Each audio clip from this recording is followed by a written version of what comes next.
26મી જાન્યુઆરી પ્રજાસત્તાક પર્વની અઠવા લાઇન્સ ખાતે આવેલ પોલીસ પરેડ ગ્રાઉન્ડ ખાતે કરાઈ હતી, જેમાં સુરત કમિશનરના હસ્તે રાષ્ટ્રની આન બાન અને શાન સમા તિરંગાને સલામી આપવા સાથે આ કાર્યક્રમ સંપન્ન થયો હતો.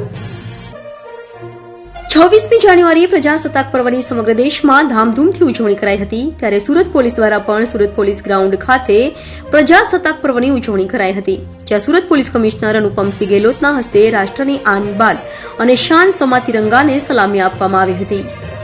પ્રજાસત્તાક પર્વની ઉજવણી સાથે પોલીસ પરેડ ગ્રાઉન્ડ પર પોલીસની અલગ અલગ પ્લાટૂન દ્વારા પરેડ પણ કરવામાં આવી હતી. તો સાથે સુરત પોલીસ કમિશનરે પ્રજાજોગ સંદેશો પણ આપ્યો હતો. તો સાથે પોલીસ કમિશનરે કહ્યું હતું કે લોકોના જીવ બચાવવા 15મી ફેબ્રુઆરીથી હેલ્મેટ ફરજિયાત કરવામાં આવશે. વર્ષ 2024માં 296 લોકોના એક્સિડન્ટથી મોત થયા છે. મોતને ભેટનારામાં ટુ વ્હીલર ચાલક વધુ છે. લોકોને અપીલ છે કે પરિવાર ઘરે રાહ જુએ છે, વાહન ચલાવતી વખતે હેલ્મેટ ફરજિયાત પહેરો.